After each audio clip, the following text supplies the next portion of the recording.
must take a moment today to thank the boldness of our government and our shareholders. William Hamilton built his venture on the ashes of the Second World War. The copper mine he envisioned was ransacking the First Nations' ancestral territories, drawing the wrath of the local people. It definitely took nerves of steel to stay the course, despite all this hostility. Before long, in the face of William Hamilton's cold and uncompromising stance, the petitions and peaceful protests turned into sabotage, vandalism, and other criminal acts. The industrialists' private properties also encountered the wrath of the demonstrations. Carl Faubert, a veteran of the Korean War, was hired from Montreal as a private detective to shed some light on this whole thing. But at the end of his long journey to northern Quebec, the detective did not only encounter property damage, he also came face to face with the corpse of William Hamilton. The strangeness only kept building throughout the investigation. A powerful, unseasonable blizzard hit the region. Bodies frozen in unbreakable ice appeared.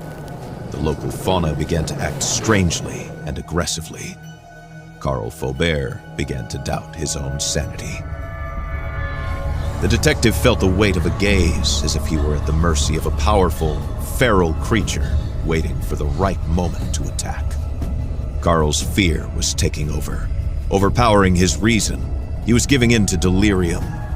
In that instant, he thought that the dark waters of the lake might shield him from the shapes that pursued him. From there, he had a renewed hope in civilization, or whatever was left of it.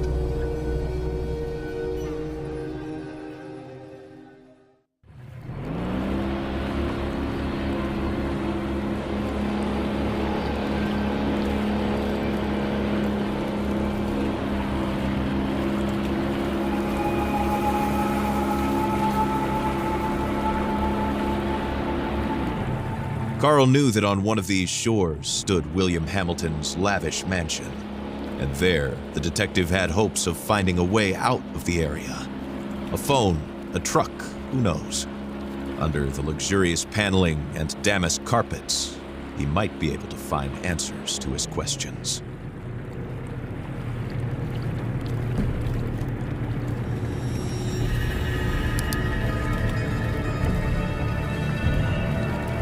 The detective wondered about the floating debris.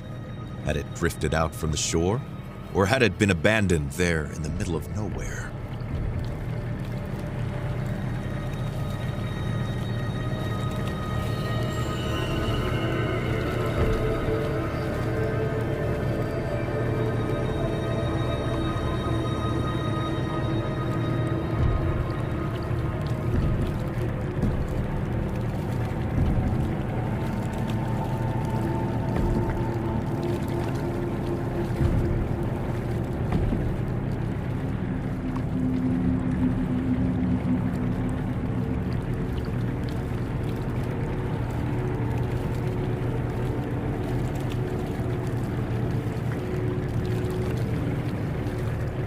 Carl saw a boat in the distance, clearly piloted by one of his own. Had he finally made it to civilization? His hopes were immediately drowned out by the sound of gunshots. Time to flee again, and fast.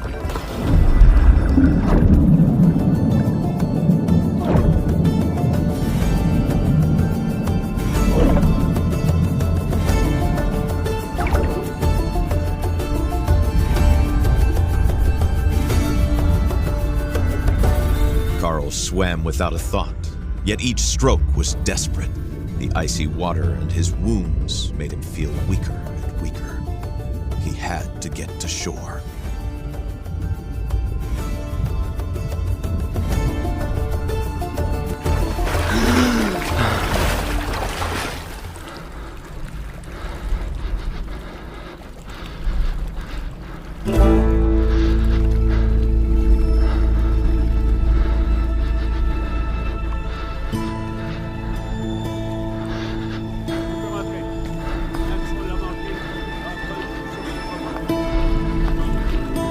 Bleeding and the hypothermia were tearing at Carl's poor body.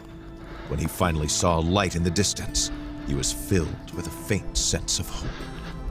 Could it be a refuge?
Carl was convinced that he would not wake up if he went to sleep in this state.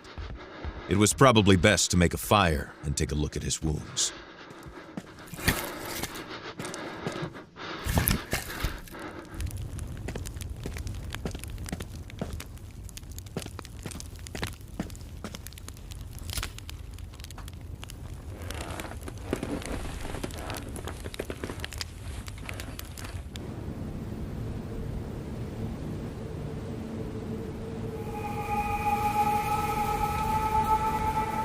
Carl struggled to wake up. His makeshift bandages offered him little time.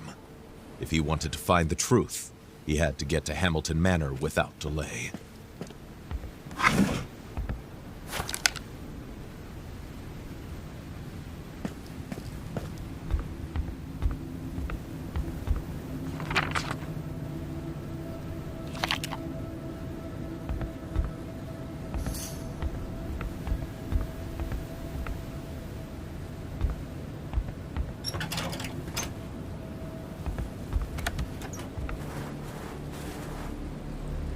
Carl left his refuge, knowing that he was headed to a more comfortable, but otherwise ominous place, Hamilton's mansion.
The ice looked recent. Better not test it.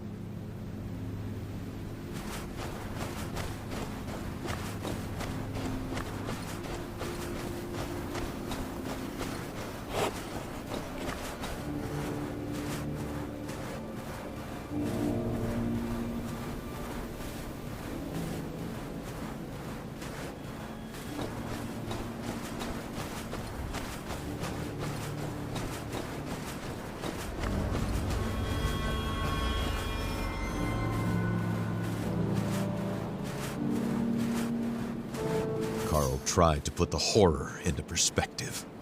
Accidents happen, and in the inhospitable far north, it happens more often than not. Nevertheless, a feeling of déjà vu stayed with him, as if the carnage was not over.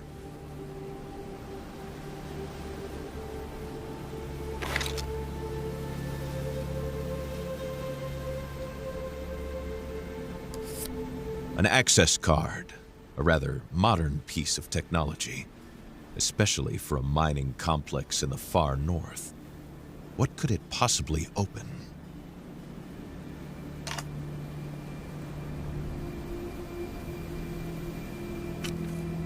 The plan suggested that a package had to be retrieved not far away. Carl had to keep his eyes open.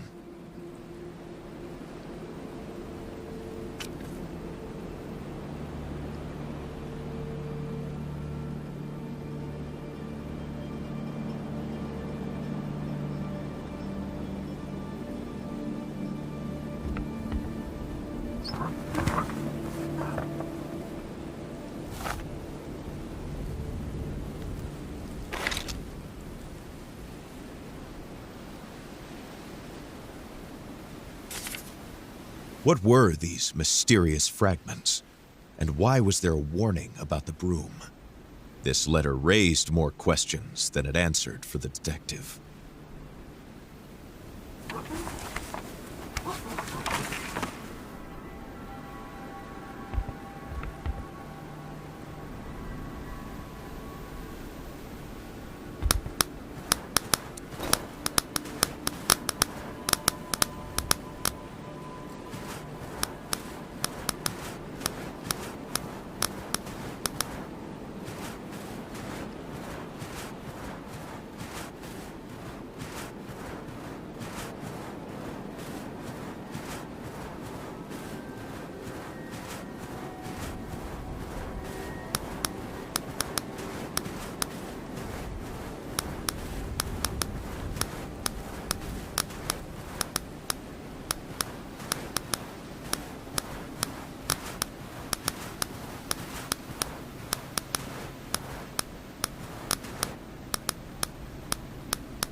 Wolves do not generally attack human beings. At least, not unless you attack them first.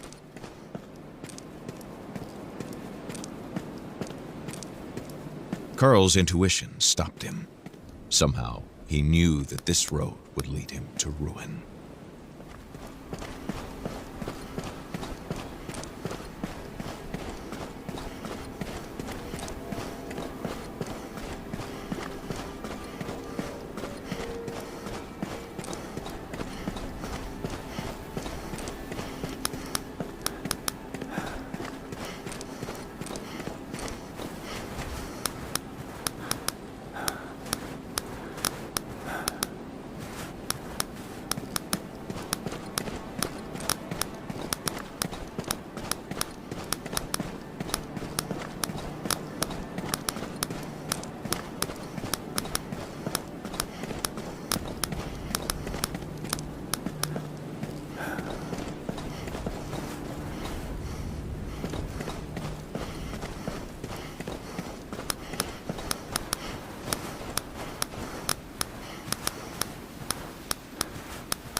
This was the mansion of the late William Hamilton.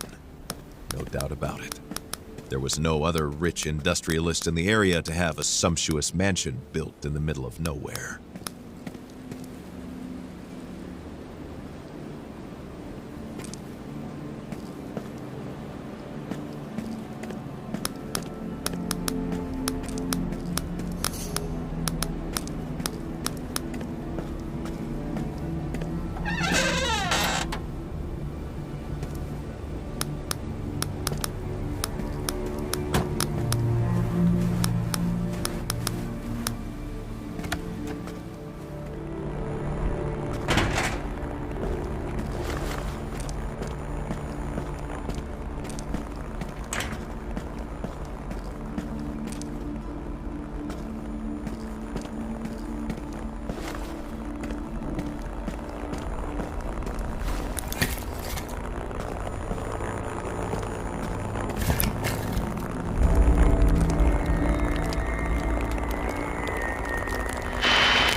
Si vous entendez ceci, ce message est crucial. Trouvez un endroit où vous mettre à l'abri. Ne sortez qu'en dernier recours. Si vous avez à sortir, armez-vous et méfiez-vous de quiconque porte les couleurs de la Hamilton Mining Corporation. Tenez-vous le plus loin possible de la faune. Les animaux sont devenus extrêmement agressifs. Je répète, tenez-vous le plus loin possible des animaux et méfiez-vous de quiconque porte les couleurs de la HMC. Si vous entendez ceci, ce message est crucial. Trouvez un endroit où vous mettre à l'abri. Ne sortez qu'en dernier recours. Si vous avez à sortir, armez-vous et méfiez-vous de quiconque porte les couleurs de la Hamilton Mining Corporation. Tenez-vous le plus loin possible de la faune. Les animaux sont devenus extrêmement agressifs. Je répète, tenez-vous le plus loin possible des animaux.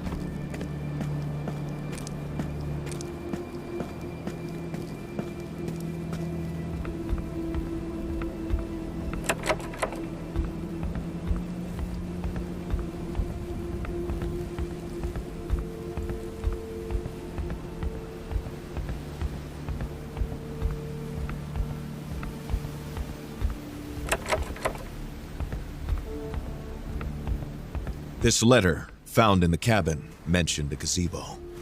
The key to the mansion would likely be there.